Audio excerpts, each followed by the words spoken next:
Bonjour à tous. On est aujourd'hui en pleine guerre face à l'Iran, une guerre unique, incroyable, et on aimerait prendre un petit peu de recul pour comprendre les enjeux de fond. On est aujourd'hui avec le docteur Ephraim Herrera, spécialiste de l'islam et du monde arabe, pour nous éclairer sur ces questions-là. Bonjour, docteur Herrera. Bonjour Gabriel. Aujourd'hui, ce qu'on aimerait faire, avant de rentrer dans la situation actuelle, la guerre, où on en est, est-ce que l'Iran peut tomber, est-ce que le régime peut tomber, on aimerait prendre un petit peu de recul et réfléchir au monde chiite et essayer de comprendre qu'est-ce que cette pensée, qu'est-ce qui s'est passé récemment, pourquoi il y a eu un changement, et en particulier, le but, ça va être de comprendre pourquoi cette obsession par rapport à Israël et au peuple juif. Au final, l'Iran a pas de frontière directe avec nous. Qu'est-ce qui se passe? Pourquoi il y a une telle obsession par rapport à Israël? Pourquoi ça fait des années qu'ils jurent notre perte? Oui, effectivement, le chiisme, en fait, date pratiquement de la naissance de l'islam. Il a commencé avec la grande question qui s'est posée à la mort de Mohammed, celui qui a établi l'islam. Qui allait lui succéder? Qui a la légitimité du pouvoir? Donc la conception classique du monde sunnite, je rappelle, les musulmans aujourd'hui entre 1,5 milliard et 2 milliards, 85% sont sunnites. Donc les chiites, c'est 10 à 15%, principalement en Iran, au Liban, au Bahreïn, un peu au Pakistan, enfin toute la partie indienne. C'est peu, c'est peu. Et leur thèse était que le pouvoir légitime devait revenir au gendre de Mohammed, Ali, qui est donc en fait à la famille, aux descendants de la famille biologique de Mohammed. Ça, c'est la division de fond, elle est politique. Qui doit diriger l'islam? De facto, Ali sera le quatrième imam selon les sunnites, donc le quatrième remplaçant, Khalif, le quatrième remplaçant de Mohammed, mais pour les chiites, c'est lui qui a le pouvoir légitime qui a été usurpé par les sunnites. Il est mis à mort de manière non naturelle, de la même manière son premier fils Hassan, et la date importante, c'est 680. 680, c'est Karbala. Karbala, c'est le deuxième fils de Ali, Hussein, qui, de manière délibérée, va aller se battre contre les Omeyyades. Muawiyah dirigeait les Omeyyades à l'époque, et il rentre dans une guerre qu'il est certain de perdre. Les analystes occidentaux ont tendance à dire qu'il n'était pas très intelligent, ce Hussein, il était là une mort certaine. Les textes chiites, eux, disent différemment. Ils disent Hussein a voulu montrer la véracité de l'islam. Chiite, c'est lui le vrai islam. Les Omeyyades sont corrompus. Elles ont des harems, elles boivent du vin, elles ne respectent pas les vraies lois de l'islam.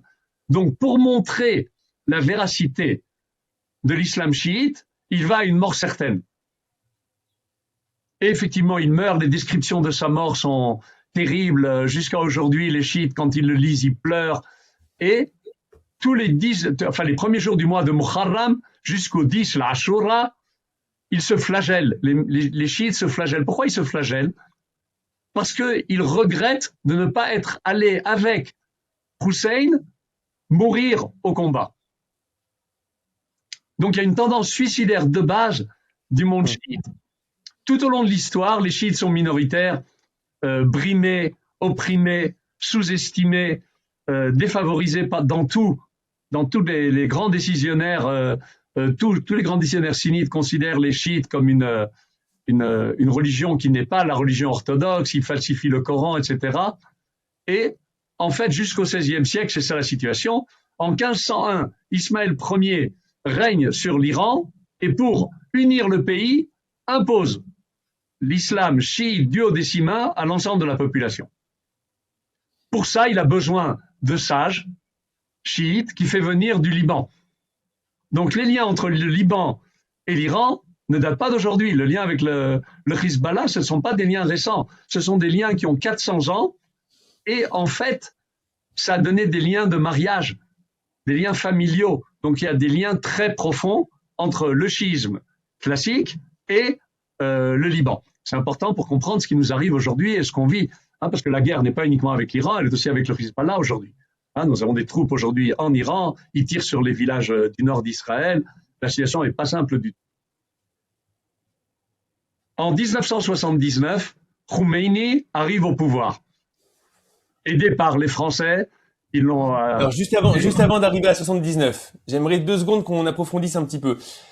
Là, ce que vous nous avez dit, c'est la séparation avec l'islam principal qui est le sunnisme et le fait qu'il y avait un enjeu politique. Moi, ce que j'aimerais 2 secondes essayer de comprendre, c'est au niveau de la théorie, au niveau de la conception. Quelle est la conception différente, on va dire, du monde chiite par rapport au monde sunnite? Quelle est sa vision de la fin des temps? Quelle est sa vision du rapport au divin? Quelle est sa vision de l'homme? Est-ce qu'il y a des différences fondamentales sur ces sujets-là? Oui, il y a des différences fondamentales, mais d'abord, voyons les points communs. Tant pour l'islam sunnite que pour l'islam chiite, le but de l'islam est la domination politique et juridique du monde. Faire régner la loi d'Allah sur l'ensemble du monde. Et de la même manière que les sunnites, pour les polythéistes sont passibles de mort, les athées passibles de mort, juifs, chrétiens et zoroastres, surtout c'est important pour l'Iran, peuvent vivre à condition d'être des sous-hommes, sans aucun droit civil, brimés, avec des tas de lois qui sont vraiment humiliantes, et particulièrement pour la Shia, par exemple, il y a des lois d'impureté. Un juif est impur. S'il mange dans l'assiette d'un chiite, on va casser l'assiette ensuite. C'est que les juifs qui sont impurs ou tous les juifs en eux-mêmes qui sont impurs. Les jours de pluie, ils n'ont pas le droit de sortir dans la rue. Mais est-ce que c'est vrai pour les autres non-musulmans ou c'est juste les juifs? Les juifs. Qu'est-ce qu'on a fait? Hein? Qu'est-ce qu'on a fait de mal? Elle est très bien ta question. Qu'est-ce qu'on a fait? C'est particulièrement juif d'aller voir en cours des coupables. Ils nous détestent, ils nous détestent. Alors, ça m'intéresse de comprendre, parce que là, on parle pas de quelque chose de récent, on parle de quelque chose de fond dans les... La question est excellente. La question est excellente. Il faut reprendre l'histoire. Tant pour l'islam sunnite que pour l'islam chiite, ce qui est important, c'est la vie de Muhammad. Parce qu'il est là, Uswa Hasana, le bel exemple à suivre. Lui et ses descendants. Et ses successeurs, en particulier, les 11 premiers imams. D'accord? Ali est celui qui met à mort les hommes de Banu Qurayza. Les Banu Qurayza étaient une des 3 tribus qui vivaient à Médine, la ville à laquelle Mohammed vers laquelle il a émigré, et c'est là-bas qu'il fonde l'islam. Et il a une vision, Mohammed, selon laquelle ces juifs trahissent les musulmans et s'associent aux ennemis de l'islam. Il n'y a pas de preuve concrète, mais c'est ce qui lui est révélé. Et donc il fait un procès et il met à mort entre 700 et 900 hommes pubères. Qui les met à mort? Un certain général qui s'appelait Zubayr et Ali. Et ils disent, notre imam a tué de ses propres mains en un jour 700 personnes. Donc le crime, en fait, est intégral à l'islam. C'est comme ça que le disent aujourd'hui les enseignants de la Shia en Iran. Okay, Deuxième point. Donc le fait que les juifs se soient alliés aux ennemis de Muhammad, à l'époque, c'est la raison pour laquelle il y a une espèce de haine continue vers... C'est plus que ça, il y a beaucoup de raisons. La première raison de base, c'est que les juifs, ayant reçu la prophétie selon l'islam, d'accord, si on prend le Coran, je sais pas, au moins un tiers, c'est l'histoire de la Bible, avec les commentaires des sages. Donc, les juifs sont ceux qui ont reçu le message divin. Donc, ils avaient autorité à valider la prophétie de Muhammad. Or, ils le refusent. Donc, il y a une faute essentielle à la base des juifs, d'avoir refusé le message de Muhammad, de ne pas l'avoir reconnu. S'ils l'avaient reconnu, c'était la grande victoire de Muhammad. Or, ils ne l'ont pas fait. Deuxième point, c'est ce que j'ai rappelé, ils se sont battus contre Muhammad. Troisième point, ils ont essayé de le mettre à mort plusieurs fois. Ils ont essayé de mettre à mort Muhammad plusieurs fois, on peut rentrer dans les détails, mais enfin, c'est pas très important. Et autre point, on a falsifié la Torah. Nous avons falsifié nos sources, principalement en effaçant la venue de Muhammad, qui était annoncée pour eux dans la Bible. Donc en fait, c'est à la fois chez les chiites, à la fois chez les sunnites, cette vision-là. Bien sûr, nous sommes des falsificateurs de l'écriture. Nous sommes des mensonges, nous sommes des menteurs, et comme le dit le Coran dans la sourate 5, nous sommes des descendants de singes et de cochons. Okay. Nous sommes maudits par Allah. Ne prenez pas pour amis ni les juifs, ni ceux qui associent. À partir du moment où on a falsifié, alors on devient en fait maudit. C'est-à-dire qu'à l'origine, on est un peuple. Non, c'est parce qu'on s'est opposé. En fait, là-bas, dans le Coran, l'idée d'être devenu des singes et des cochons, c'est parce qu'on n'a pas respecté le Shabbat. Okay. C'est intéressant. On n'a pas accepté la loi d'Allah. Donc, en fait, il y a toute une série de points et vous avez rappelé un point important qui est l'eschatologie, quelle est la vision de la fin des temps. En fait, dans l'islam chiite classique, les 11 premiers imams sont tous morts de mort non naturelle. Hein, Ali, Hassan, Hussein, Jafar, Mohammed, etc. Tous sont morts de mort non naturelle. Le 12e imam a été occulté, étant encore enfant, a été occulté et il reviendra à la fin des temps. C'est le Mahdi. Il reviendra à la fin des temps. Et quand il reviendra, il mettra à mort les Juifs. Il se vengera de Karbala et donc se battra avec les sunnites et il imposera l'islam chiite au monde. Ok. D'accord? Ça, c'est la thèse chiite, mais en général, les chiites ont vécu l'échine courbée en mentant sur leur foi pour ne pas être attaqués violemment par les sunnites. Ça s'appelle la taqiyya. On cache ce qu'on est. Ça, c'était vrai jusqu'en 1979. Au niveau, on va dire plus des principes de vie, au niveau on parle de quelque chose qui est axé sur de la spiritualité, qui est axé sur de la loi. À quoi ça ressemble une vie de chiite? Ah, un chiite, il vit très très profondément sa foi, très profondément sa foi, avec une croyance profonde dans la venue de ce Mahdi et dans le fait que ce sont des gens qui vivent opprimés en continu avec une tendance suicidaire pour montrer la véracité de leur islam. On voit ça par exemple au XIXe siècle où les ayatollahs sont puissants. Les chats du XIXe siècle sont très proches de l'Occident, n'ont pas envie de se battre. Or, la Russie, par exemple, maltraite les chiites qui vivent dans son territoire. Les ayatollahs poussent le Shah d'Iran par 2 fois à aller combattre la Russie qui est bien plus puissante que l'Iran, en sachant qu'ils vont perdre. Et ils perdent des territoires immenses. Et quand le Shah leur dit que c'est une guerre inutile, ils viennent, ils lui disent, si tu ne le fais pas, on va te traiter de Yazid, à savoir de traître. Donc il y a cette tendance un peu bizarre comme ça.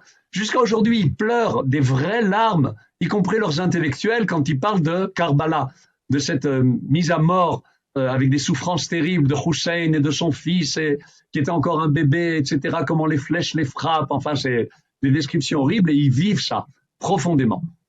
J'ai une question parce qu'au final, quand même, ça s'est imposé en Perse, qui était une population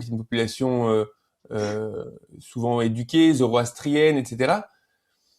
Qu'est-ce qui a fait, comment ça a séduit? En fait, c'est une question plus générale. C'est-à-dire non seulement comment ça a séduit à l'époque, mais aussi comment ça séduit aujourd'hui. C'est vrai pour évidemment le chiisme, mais on est aujourd'hui dans une époque où l'islam, de manière générale, arrive à séduire, arrive à garder on n'a pas un pourcentage fou d'apostats.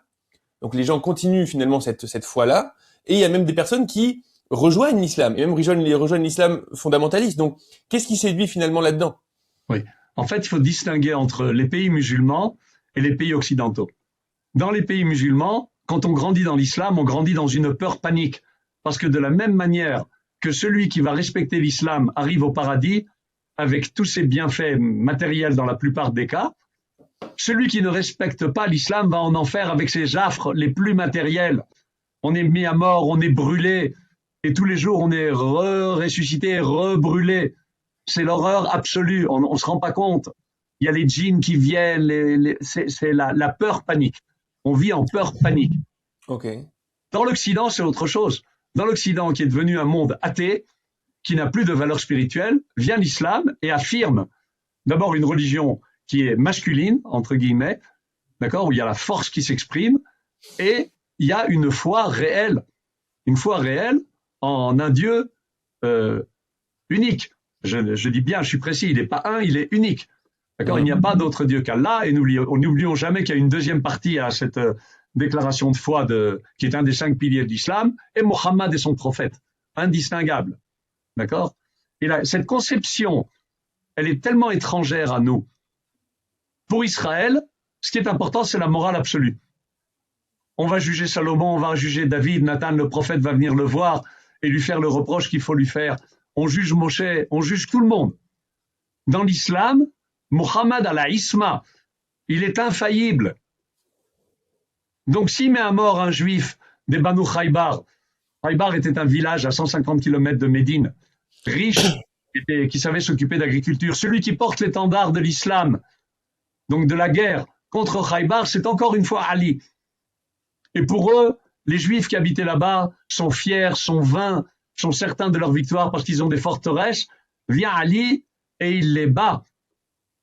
Il les bat. Donc en fait, on retombe sur ce point fondamental dans la Shia de l'idée que la victoire finalement appartiendra à l'islam.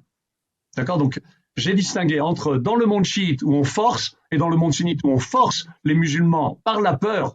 Et il est très très difficile de sortir de cet enseignement très dur et très contraignant. Et dans le monde occidental, le fait que face à un monde athée, sans valeur spirituelle, vient une religion qui se dit forte, qui se dit être la meilleure des nations et qui appelle à finalement une Géoula, une délivrance de la personne uniquement par la foi.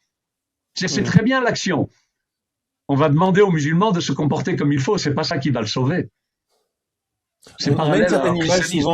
On a une certaine image souvent au Moyen-Âge d'un islam éclairé, celui avec lequel, par exemple, Maïmonide était en dialogue, etc.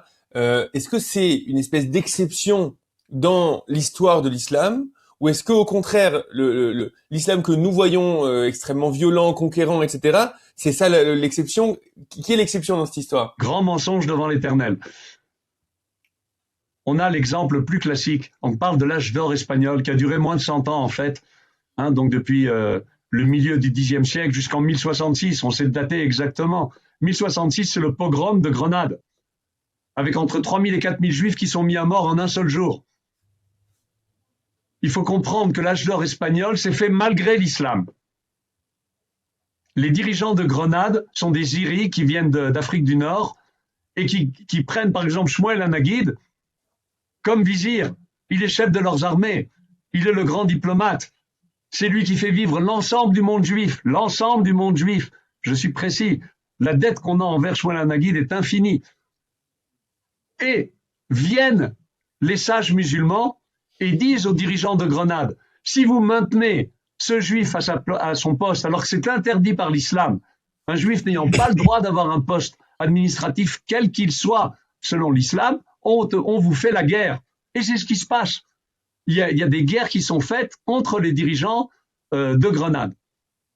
Et puis finalement, la force et l'intelligence de Shmuel Anaguid ont fait qu'il a réussi à vivre toute sa vie tranquille, enfin tranquille entre guillemets, il a dû faire beaucoup de guerres et dépenser beaucoup d'énergie. Et finalement, c'est son fils qui lui succède et qui a fait apparemment certaines fautes en montrant sa richesse, etc., en étant certain que ça allait bien se passer.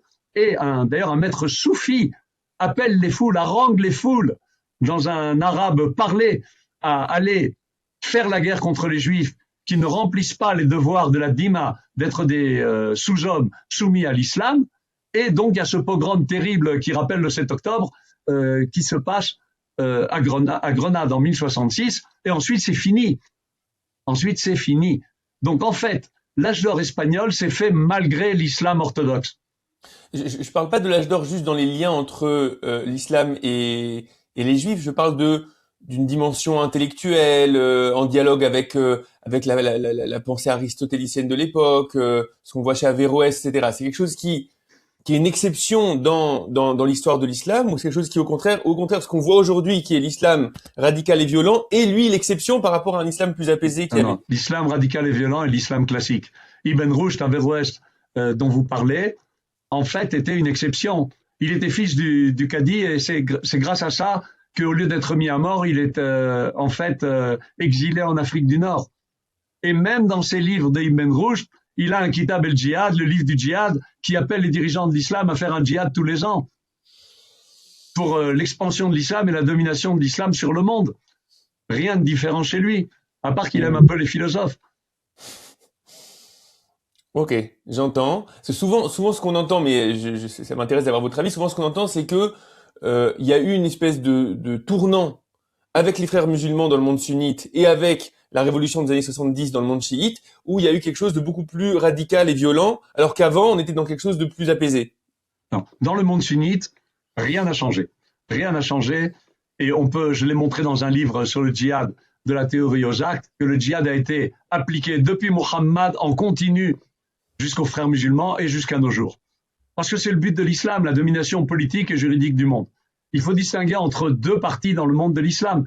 Darul Islam, c'est toute terre qui a été conquise une fois par l'islam. Et la libérer est un devoir individuel, fard ayn. Il n'y a pas besoin d'un dirigeant à l'islam. Par contre, s'ils veulent conquérir l'Australie ou la Suède, à ce moment-là, il y a besoin d'un dirigeant à l'islam. C'est ce qui a donné sa légitimité à Abu Bakr al-Baghdadi, à Daesh, en fait, à l'État islamique, parce que finalement, il y avait un dirigeant. Par contre, pour la Shia, pour le chiisme, effectivement, il y a une révolution avec Khomeini en 1979. Parce que la thèse classique du chiisme était on baisse la tête et on attend la venue du Mahdi. Il y avait des courants comme la Khoujatiyya, auquel appartient Ahmadinejad et Khamenei, qui étaient plus proactifs. Vient Khomeini, et avant même d'arriver au pouvoir, écrit un livre qui s'appelle Hukuma et Islami. Il pose les bases d'un régime islamique, comment il doit être construit, et il dit, ce qu'il faut, c'est aider le Mahdi à venir. Et comment on va l'aider à venir? En faisant ce qu'il a à faire.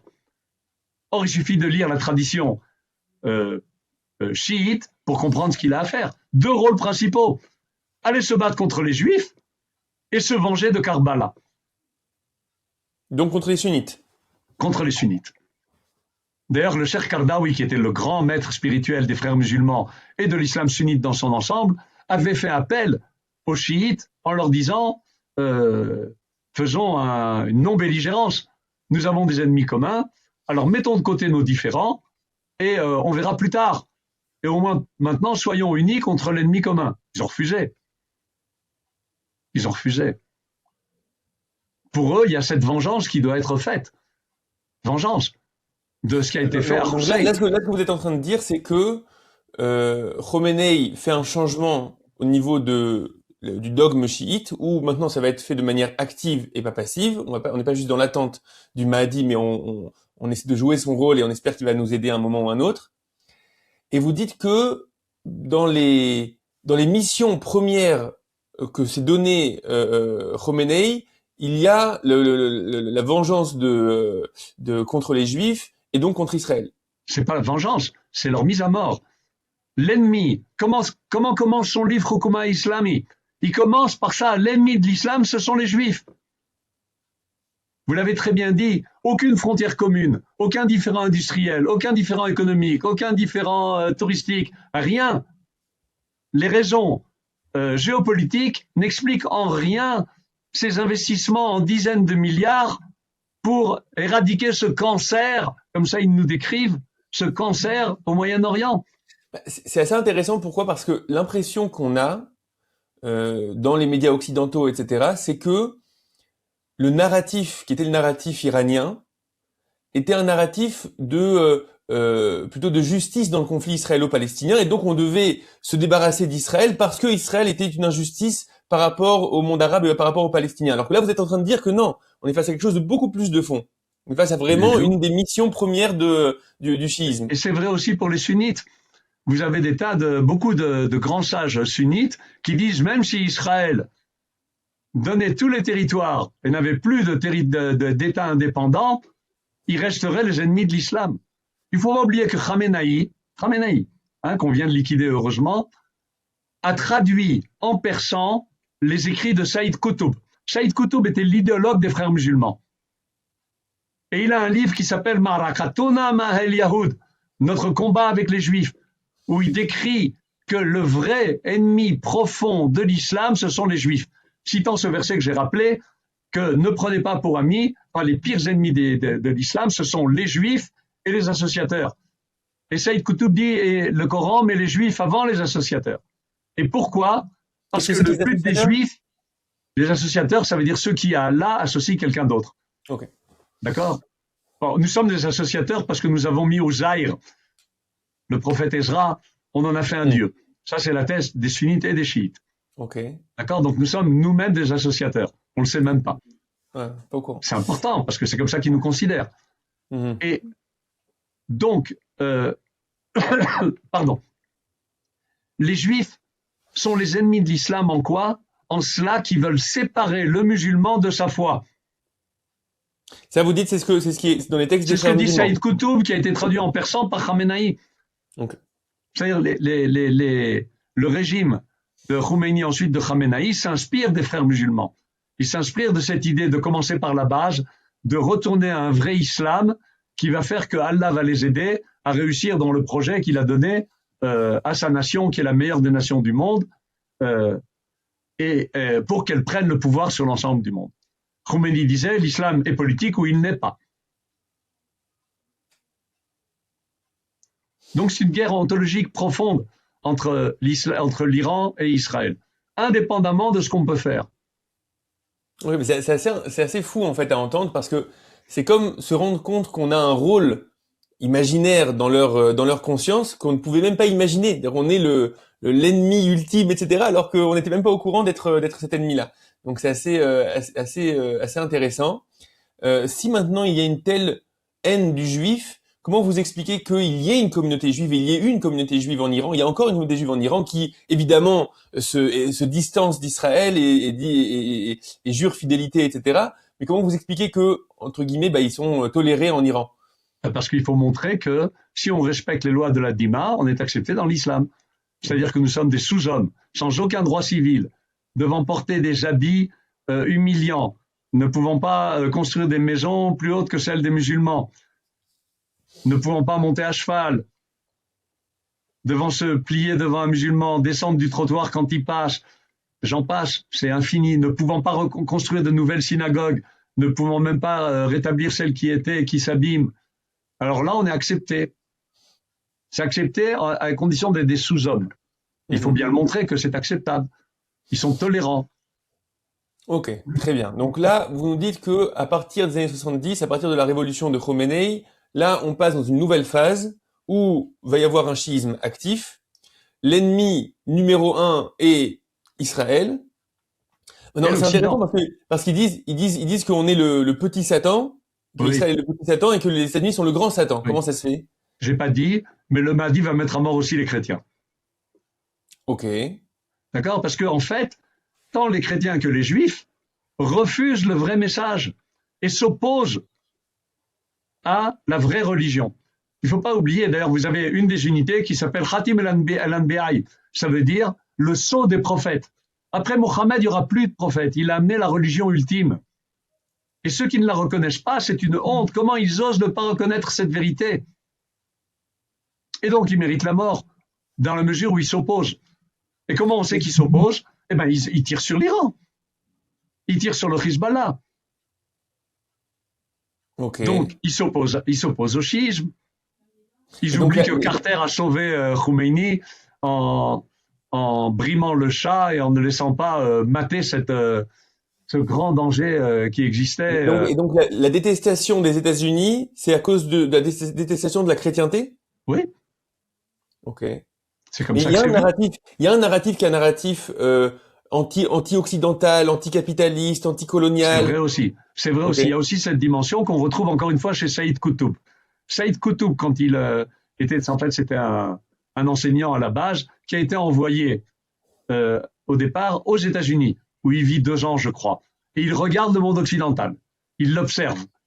Et il dit, c'est un monde sans valeur. Qu'est-ce qu'il aime? Le sexe, les plaisirs, l'alcool. Il n'y a rien, c'est vide. Il dit, même leur partie spirituelle n'a pas d'intérêt. Il dit, j'arrive au musée et je vois les gens qui passent devant leurs grandes œuvres.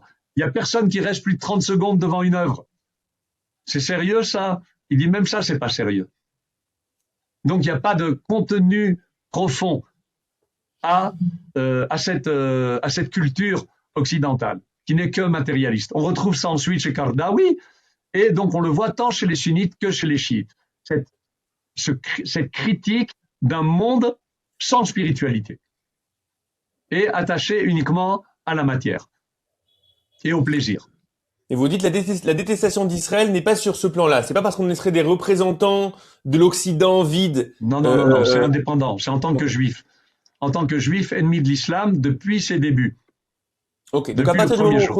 À partir du moment où Khomeini prend le pouvoir, il y a une véritable stratégie pour arriver à un conflit face à Israël et à l'éradication d'Israël.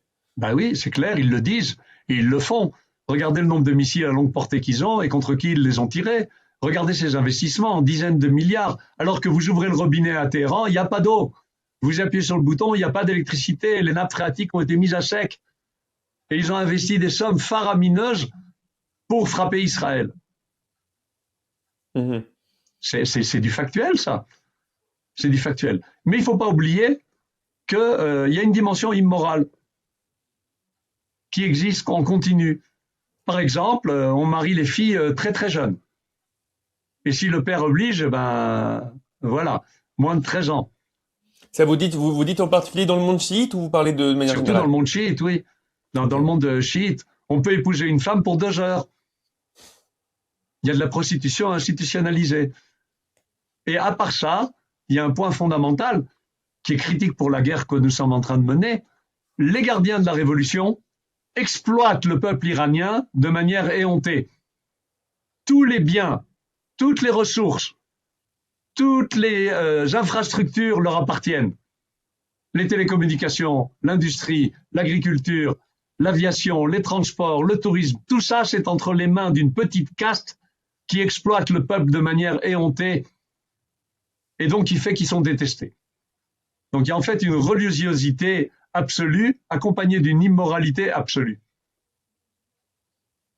Au niveau des proportions en Iran, nous on a toujours la vision que le peuple iranien est très moderne, veut se révolter contre les gardiens de la révolution, etc. On parle de quelle proportion finalement dans la population qui est on va dire qui est plus attirée par l'Occident et la modernité, et quelle proportion qui serait plus proche du chiisme radical? On n'a pas de chiffres. On n'a pas de chiffres aujourd'hui puisque on ne peut pas faire de sondages de manière sérieuse. Il y a eu 1 ou 2 sondages qui ont été faits par un professeur hollandais et qui sont intéressants et qui montrent la volonté des Iraniens. D'abord, il y a un peuple iranien. C'est-à-dire que c'est un pays qui a une histoire. Nous, on la connaît depuis la Bible, hein, avec Koresh, etc. Donc, on sait que la Perse, c'est un pays qui a sa tradition, avec le zoroastrisme, le manichéisme, etc. Il y avait des religions importantes, il y avait le mastéisme, enfin, bon, j'en passe. Ça demande une étude. Et toute une histoire qui dure. D'accord. La Perse tombe au 7e siècle face à Mohammed. C'est l'exemple pour aujourd'hui, hein, d'ailleurs pour les sunnites. Mais enfin, ça c'est un autre point. Donc il y a un pays, il y a un sentiment national qui existe. La population, c'est à peu près 50% de Persans qui sont les Persans représentés au pouvoir, à l'exception par exemple des Loris qui eux sont des Persans mais qui sont pas au pouvoir et qui sont brimés. À part ça, les grandes minorités, ce sont les Kurdes et les Azéris. Et il y a d'autres petites minorités comme les Baloutchis à l'est ou les Arabes au sud-ouest. Et toutes ces minorités sont brimées. Toutes. Toutes. Donc en fait, c'est un pouvoir qui tient par la force. Par la force, quelle force? D'abord, on a parlé des gardiens de la Révolution, mais surtout, ce sont les Bassiges. C'est en fait c'est comme les jeunesses hitlériennes. Ils ont des forces qui sont des forces qui sont payées en continu. C'est quelques centaines de milliers, on ne sait pas exactement le chiffre exact, plus les Milouïm, ceux de réserve, et ça peut monter à des millions. Et leur rôle est de garantir la sécurité interne. Mais de facto, quand ils ont eu besoin de tirer sur la foule, comme ils ont tué en 2 jours plus de 30 000 personnes, ils savent ce que c'est qu'un génocide, ils ont fait appel à des Irakiens. Et quand ils ont fait ça en 2009, etc., ils ont fait appel au Hezbollah libanais pour venir tirer, parce que c'est très dur, même pour un Bachich, d'aller tirer sur ses parents. Donc ouais, c'est des Irakiens chiites qui viennent aider Absolument, absolument, on les appelle pour venir et tirer sur les foules, parce que c'est difficile pour un Iranien. En plus, on va le repérer, on s'en souviendra de qui c'est. Donc il y a un vrai problème. Et pour l'instant, les frappes américaines et israéliennes, si on revient sur l'actualité, en fait, ont frappé de manière très forte les bases militaires des gardiens de la Révolution, les bases militaires des Bassiges, mais au niveau des personnes elles-mêmes, disons à la grosse cuillère, vous avez 150 000 soldats des gardiens de la Révolution, sont morts depuis le début de la guerre 1500, 1%. Donc ils ont gardé leur force. Ils n'ont pas besoin de grand-chose, hein. Ils ont besoin de leurs fusils et puis d'un cadre avec une hiérarchie qui se maintient. Donc pour l'instant, les bases sont pas encore acquises pour une révolte populaire qui devrait se faire parce que le peuple, dans son ensemble, même celui qui est resté chiite, déteste le régime au pouvoir. Comment ils appellent Khamenei, le dictateur? Et c'est vrai, il gère le pays comme un dictateur, en exploitant les foules qui n'ont pas à manger, qui n'ont pas à boire. Donc des foules désespérées, qui n'ont pas à manger, ils n'ont même la dévaluation de la monnaie est terrible, donc personne n'a les moyens d'aller acheter du riz. On va arriver à parler de cette guerre dans quelques instants, mais à quel point vous pensez que dans la classe politique israélienne et américaine, il y a une conception claire qu'on était face à un ennemi qui avait comme visée théologique fondamentale de pointer Israël, le peuple juif du doigt et vouloir son extermination. C'est-à-dire à quel point on est face. Est-ce que le monde politique israélien et le monde politique américain avaient compris l'ampleur du fondamentalisme et de cette compréhension du monde qu'avaient Khamenei et Khomeini? J'ai des doutes parce que ce qu'on enseigne à l'université, c'est que le chiisme, il est gentil et il aime les juifs. Comment ça se fait? Il faut aller leur demander. Comme disait Manitou, allez leur demander. Je ne sais pas. Je vais essayer de me faire l'avocat du diable. Très difficile. Ils ont des sources, ils vont pas inventer quelque chose. C'est très difficile d'accepter qu'il y a quelqu'un qui vous déteste de manière fondamentale, ontologique, indépendamment de ce que vous faites. Très difficile à accepter. Très difficile de rentrer dans une mentalité qui marche pas selon la logique occidentale, qui marche pas selon des intérêts géopolitiques. Ils existent, ces intérêts. Ils sont là, bien évidemment, mais ils n'expliquent pas, ou ils n'expliquent pas suffisamment. Or, cette dimension religieuse est étrangère au monde occidental, et y compris aux dirigeants israéliens, qui ont beaucoup de mal à comprendre les logiques religieuses. Surtout que la religion puisse être politique. La religion, c'est quelque chose qu'on fait à la maison, ou à la synagogue, ou à la mosquée. C'est pas une dimension qui me pousse à la guerre. Non, je comprends ce que vous dites, mais si les textes sont clairs, noir sur blanc, alors on peut essayer de se voiler la face, mais bon, il y a une limite. Un peu, on est face à des gens qui ont de l'honnêteté intellectuelle, non? Il n'y a pas de limite. Il n'y a pas de limite. Relisez les livres sur les erreurs des intellectuels. Reprenez Arthur Koestler qui arrive en Russie, qui voit la famine et qui malgré tout intègre ça et dit que le communisme c'est bien. Reprenez Foucault qui dit que Khomeini, quand il va venir, c'est celui qui délivre l'Iran face au Shah qui est totalitaire. Alors que tous les critères montraient que le Shah faisait des réformes qui faisaient que le peuple iranien vivait de mieux en mieux avec de plus en plus de liberté. L'inverse de la réalité. C'est un phénomène récurrent chez les intellectuels. Alors j'aimerais 2 secondes qu'on passe maintenant à votre analyse de la guerre. À votre avis, où on en est? Qu'est-ce qu'on a réussi à faire? Qu'est-ce qu'on n'a pas encore réussi à faire? Et est-ce que vous voyez une possibilité ce qu'on entend beaucoup, c'est est-ce que c'est possible avec uniquement des frappes aériennes de pouvoir renverser un pays qui est un pays finalement de 90 millions d'habitants, pas forcément quelque chose qui est renversable facilement? Je pense que ce qui a été fait jusqu'à présent est tout simplement extraordinaire. On vit une époque biblique. Cette réussite d'Israël et des États-Unis à se battre contre un pays qui, de manière claire, a mis sur son étendard mort à l'Amérique, mort à Israël, alors ça a été intégré par les dirigeants de ces deux pays en disant ce qu'ils sont en train de faire, c'est ce qu'ils sont en train de dire. Ils veulent notre mort. Donc on a un combat à mort que nous, on ne voulait pas, mais on est face à ça. Donc la seule solution qu'on a, c'est de mettre à mort ceux qui veulent nous mettre à mort. C'est la conception de Netanyahou, c'est la conception de Trump, c'est une conception bénie, en bonne santé. On est choqué par ces gens qui font des manifestations pour l'Iran, alors qu'ils violent, ils tuent, ils maltraitent leur population, ils tuent leurs opposants, ils mettent à mort des centaines de personnes tous les ans. C'est l'horreur absolue, aucune liberté. Donc, l'action qui est menée maintenant est une action très importante. La question posée, à juste titre, c'est est-ce que des frappes aériennes, aussi fortes qu'elles puissent être, peuvent renverser un régime? La réponse claire, non. Impossible. Est-ce que ces frappes poussées un peu plus loin, en frappant aussi ces élites qui tiennent le peuple avec une minorité de la population, peuvent faire en sorte que la population se révolte contre ces dirigeants impérialistes et totalitaires? Oui, c'est possible. Non seulement c'est possible, mais c'est désiré. Comment on le sait? Ils ont été prêts à mourir en dizaines de milliers il n'y a pas longtemps. Et il y a deux grandes forces, à mon avis, qui peuvent intervenir. Premièrement, les Kurdes, à l'ouest.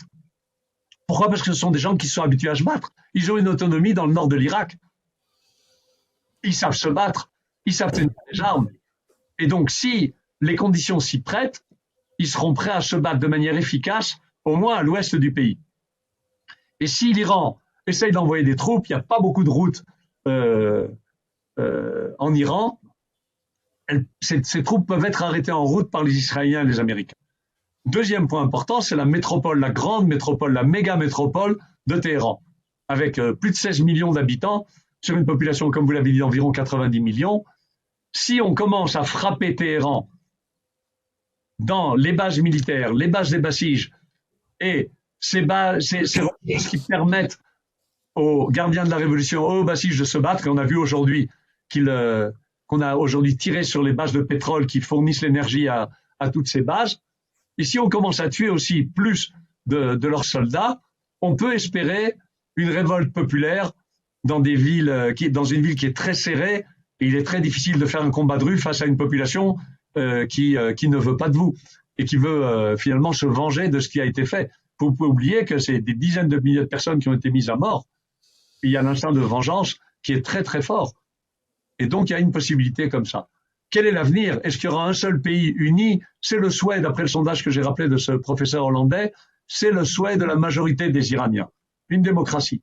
Autre alternative, ce serait que le Shah Pahlavi revienne des États-Unis vers l'Iran et mette en place une monarchie constitutionnelle dans laquelle il aurait un rôle surtout d'unificateur et pas plus. Mais ce serait une sorte de démocratie aussi, ce serait très bien. Et une autre possibilité, c'est une division, une fragmentation de l'Iran, avec des intérêts de différents pays, des guerres possibles. La Turquie ne pourrait pas supporter qu'il y ait un régime kurde comme ça indépendant, etc. Les Azéris pourraient s'intéresser à l'Azerbaïdjan, à venir en plus vers le sud, d'autant plus qu'ils ont attaqué en Azerbaïdjan. Pour l'instant, ce qu'essayent de faire les Iraniens est très clair. Les Iraniens, ce qu'ils essaient de faire, c'est très clair. Casser l'économie mondiale. Par exemple, ils ont frappé la production de gaz liquide qatarien. Or, le Qatar est le principal fournisseur de l'Europe. Il fait encore froid en Europe. Donc, pas de gaz liquide. Comment on chauffe? Ils ont frappé les bases de production de pétrole en Arabie Saoudite. Comment on va faire avec le pétrole? Les prix vont augmenter. Ils empêchent le passage de navires par le détroit d'Ormuz. Or, une grande partie du trafic avec l'Asie passe par là-bas. Donc, ça va augmenter les prix. Donc, ce qu'ils espèrent, c'est ces problèmes économiques vont faire une pression sur les États-Unis et Israël pour arrêter la guerre. Donc, c'est clair que Quel est votre diagnostic? C'est quelque chose qui peut se passer? C'est-à-dire, c'est possible que ça mette un frein et que Israël et les États-Unis ne puissent pas continuer? Et de la vexation, de la persévérance et de l'intelligence des frappes qui vont être menées par Israël et les États-Unis. Ça va beaucoup dépendre de ça. Et en fait, le fait aussi qu'il y a une double dimension dans ce qu'ils font avec ces pays sunnites limitrophes. Il ne faut pas oublier que Mohammed a dit « deux religions ne subsisteront pas dans la presqu'île d'Arabie ». Or, il y a des bases militaires américaines au Qatar, au Bahreïn, un peu partout. C'est contraire à l'islam. Et quand ils frappent ces bases, ils disent en fait au monde sunnite, vous n'êtes pas l'islam véritable.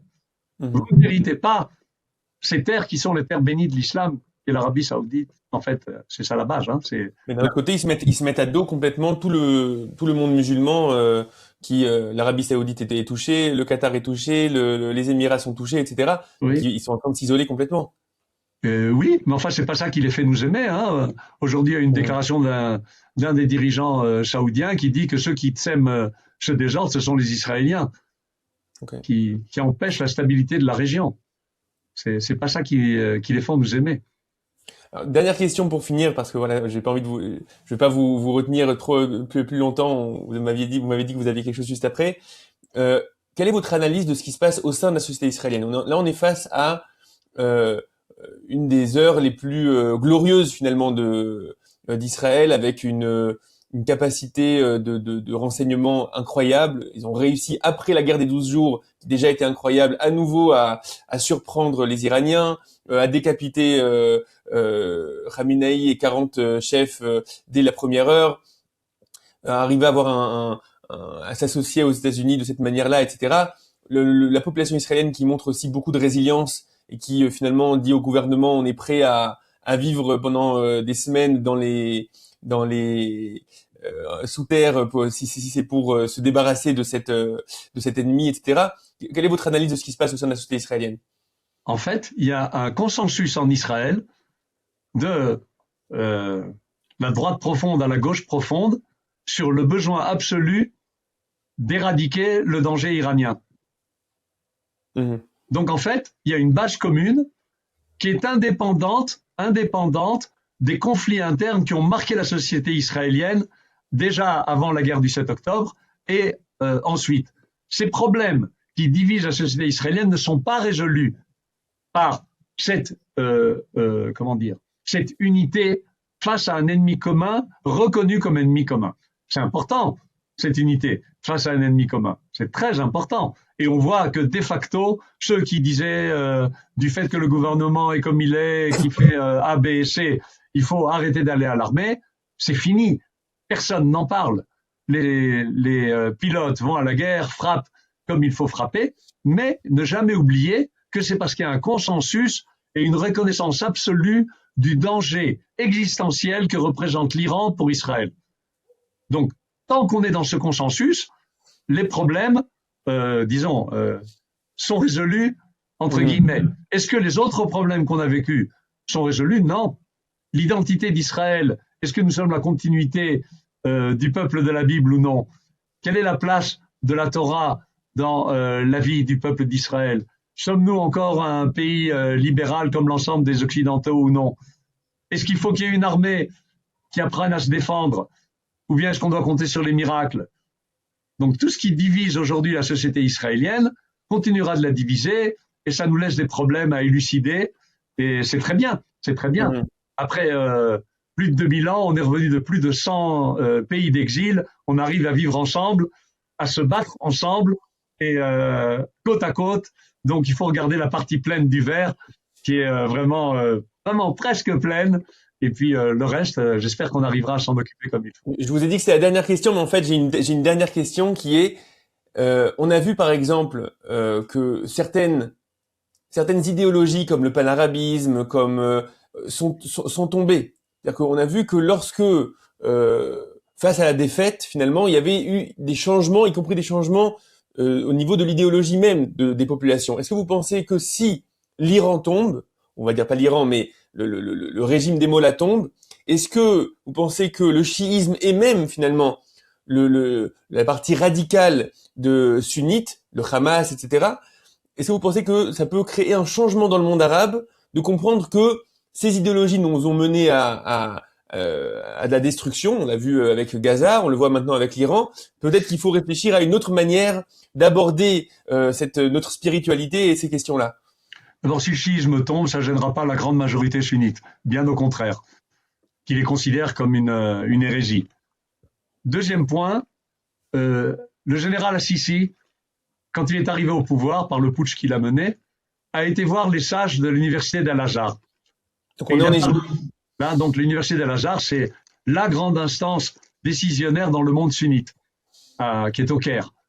Et il leur a dit, ça suffit avec ce djihad, ça suffit avec cette idéologie de dominer le monde. Il y a besoin d'une saoura diniya, ça veut dire une révolution religieuse. Ils sont restés de marbre. Et après le 7 octobre, ils ont fait la louange du Hamas. Il ne faut pas oublier que pour le monde sunnite, les portes du ijtihad, les portes de l'interprétation ont été fermées au Moyen-Âge. Celui qui essaye de réformer et qui dit la réalité m'enseigne autre chose, qui fait qu'il faut que je change mon idéologie, passible de mort. Donc la possibilité d'un changement profond dans le monde religieux est difficilement envisageable. Par contre, vu que le fait que les frontières sont une hérésie dans l'islam, le simple fait qu'il y ait des pays est opposé à la conception de la Oumma, une seule nation. Donc ces pays-là, s'ils veulent subsister, s'ils veulent rester, ont intérêt à ce qu'il y ait une sorte de réforme de l'islam de facto en disant on vous limite à chez vous et à la mosquée. Mhm. Et toute tentative politique va être matée. Et de facto, en Égypte, en Arabie Saoudite, les frères musulmans sont hors la loi, sont des organisations terroristes. Donc le Hamas, qui fait partie des frères musulmans, devrait être considéré comme une organisation terroriste. Il y a affaire au niveau des nations en opposition à la conception de l'islam politique. Mhm. Écoutez, docteur Herrera, merci beaucoup pour toute cette vision en profondeur du conflit qu'on est en train de vivre. Et j'espère la prochaine fois qu'on se parlera, le régime sera tombé et on pourra vivre en paix avec les Iraniens. À très très vite et merci infiniment. Merci beaucoup à vous. Au revoir.